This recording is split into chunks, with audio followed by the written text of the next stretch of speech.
भारतीय सांस्कृतिक संबंध परिषद के अध्यक्ष और पूर्व राज्यसभा सांसद विनय सहस्त्रबुद्धे ने मुंबई दौरे के दौरान केंद्रीय बजट की सराहना करते हुए कहा कि यह बजट आम लोगों के हितों में ध्यान में रखकर तैयार किया गया है। उन्होंने कहा कि सरकार ने इसमें जन कल्याण, आर्थिक मजबूती और विकास को प्राथमिकता दी है।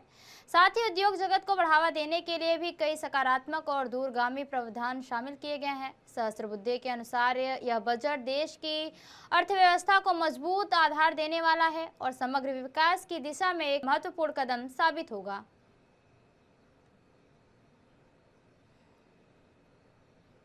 में है और जिस पद्धति से एक वैश्विक अर्थव्यवस्था का हिस्सा होने के नाते हमें एक टाइट रोप वॉक करना पड़ता है।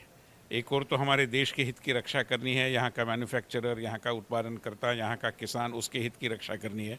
दूसरी ओर हमें विश्व का जो मार्केट है हमारे लिए उपलब्ध है, खरीदार तो वहाँ बैठे हैं बहुत सारे, तो उनकी रुचि प्रवृत्ति के अनुसार हमें उत्पाद भी करने हैं और उनको भी एक दृष्टि से मार्केट के रूप में प्रसन्न रखना है।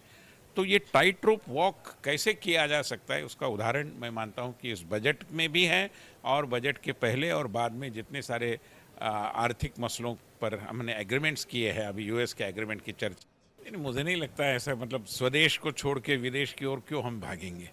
हम तो स्वदेश की जनता के हित को प्रधानता देते हैं। एट द सेम टाइम ये पहली सरकार है कि जिसने एनआरआईएस का महत्व भी समझा है। हमने प्रवासी भारतीय दिवस की श्रृंखला अटल जी के ज़माने से शुरू की, इस सरकार ने उसको और बढ़ावा दिया। तो भारत के बाहर बसे हुए ऐसे भारतीय जिनका दिल भारत में है फिर भी दिल है हिंदुस्तानी, ये वाला जो समुदाय है, हमारे भाई बंद हैं, तो उनके हितों की रक्षा या उनको थोड़ा प्रोत्साहन अगर दिया गया हो, मैं नहीं जानता किस प्रावधान के बारे में आप चर्चा कर रहे हैं, तो उसमें कुछ गलत नहीं है। और देश का जो फॉरेन एक्सचेंज हमारे पास आता है देश में, तो वो बढ़ने के पीछे भी हमारे विदेश में स्थापित भाई बहनों का एक बहुत बड़ा रोल रहता है, भूमिका रहती है। ऐसी कोई बात जो बजट को लेकर आप कहना चाहते हो देश की जनता को? नहीं, देश की जनता को मैं इतना ही कहूँगा कि जो प्रधानमंत्री जी हमेशा कहते हैं कि विकास ये केवल कोई सरकार का एजेंडा नहीं है, इट्स ए पॉपुलर मूवमेंट। तो हर किसी नागरिक ने, जो पीएम साहब ने बड़े आवाहन बड़ा प्रामाणिकता से किया है कि सबका साथ, सबका विकास, सबका विश्वास, मगर अंत में ये कहना वो नहीं भूले कि सबका प्रयास। केंद्रीय बजट 2026-27 पर James and jewellery export promotion council यानी JGEPC ने सकारात्मक प्रक्रिया देते हुए इसे विकासोन्मुख बजट बताया। काउंसिल के अनुसार बजट में उद्योग की प्रमुख बाधाओं को दूर करने की दिशा में ठोस कदम उठाए गए, जिससे जेम्स और ज्वेलरी सेक्टर को मजबूती मिलेगी और निर्यात को नया प्रोत्साहन मिलेगा। इन प्रावधानों से उद्योग को नई गति और बढ़त हासिल होगी। काउंसिल के चेयरमैन किरीट भंसाली ने पेंडिंग मांगों को स्वीकार करने के लिए केंद्र सरकार का तहे दिल से आभार जताया। केंद्रीय बजट की प्रकृति और JGEPC के लिए इसके लाभ को लेकर राष्ट्रीय समाचार की टीम ने किरीट भंसाली से विशेष बातचीत की। केंद्रीय बजट पेश होने के बाद देश के अलग अलग हिस्सों में कई माने जाने लोग, साथ ही उद्योग जगत से जुड़े कई बड़े लोग अपनी राय बजट को लेकर दे रहे हैं।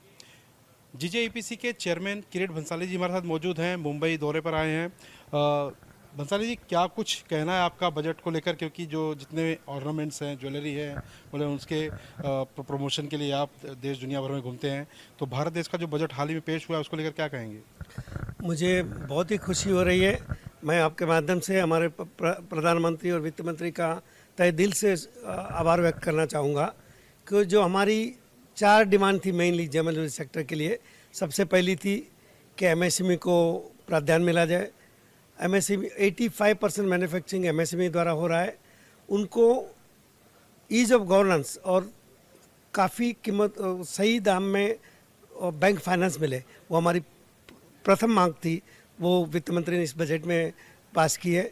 दूसरी मांग थी हमारी कस्टम में रिफॉर्म की, वो भी बहुत अच्छी तरह से संभाला गया है। तीसरी मांग थी हमारी इस मैन्युफैक्चरिंग यूनिट में, जैसे मैं बताऊं, महाराष्ट्र गवर्नमेंट ने जेम एंड ज्वेलरी पॉलिसी लाया है। यहाँ पर पे न्यू बॉम्बे में 21 एकड़ में 65 लाख स्क्वायर फीट से नया ज्वेलरी पार्क बनने जा रहा है। उसमें बहुत सारी सुविधा, बहुत सारी फैसिलिटी सेंट्रल गवर्नमेंट से भी और स्टेट गवर्नमेंट से मिल रही है। तो जेम एंड ज्वेलरी सेक्टर में पिछले 6 महीनों से, जब से अमेरिका ने 50% टैरिफ लगाया था, हम बहुत जूझ रहे थे। हमारा अमेरिका का एक्सपोर्ट 44% डाउन हुआ था, लूज डायमंड की बात करूँ तो 60% एक्सपोर्ट डाउन हुआ था। 18% इमीडिएटली आफ्टर बजट जो FTA हुआ, उससे पूरे जेम सेक्टर में खुशी का वातावरण है। तो अभी जो जिस तरह से अभी टैरिफ भी कम हुआ है और बजट भी पेश हुआ है, आप लोग को भी राहत दी गई है, आप लोग को जो डिमांड थी वो भी पूरी गई है, तो अब इंपोर्ट एक्सपोर्ट की जो आपकी पॉलिसी थी पहले वाली, उसमें काफ़ी निखार आ सकता है। बिल्कुल, ये सरकार बहुत हर कदम बार बार लेती रहती है। हर बजट में कुछ ना कुछ अच्छा उद्योग जगत के लिए आ रहा है। इस बार भी उद्योग जगतों को ख्याल में रख के MSME को ख्याल में रख के, मैन्युफैक्चरिंग को ख्याल में रख के बहुत सारे घोषणा की गई है और मुझे उम्मीद है कि हमारा सेक्टर बहुत ही फलेगा फूलेगा। मतलब साहब, ये GJIPC का जो एक जिस प्लॉट की आप बात कर रहे थे, बॉम्बे में है कि न्यू बॉम्बे में है? न्यू बॉम्बे में, वहाँ पे न्यू मुंबई। तो ये कितने एकड़ की ज़मीन में फैला हुआ है और इसमें कितना फ्लोर मंजिला तो बनेगा, या कुछ इसमें कितने लोगों को रोजगार मिल सकता है? 21 एकड़ में है ये ज़मीन है। 65 लाख स्क्वायर फीट का कंस्ट्रक्शन हो रहा है। 3 फेज में करने वाले हैं। पहला फेज अगले महीने शुरू कर रहे हैं।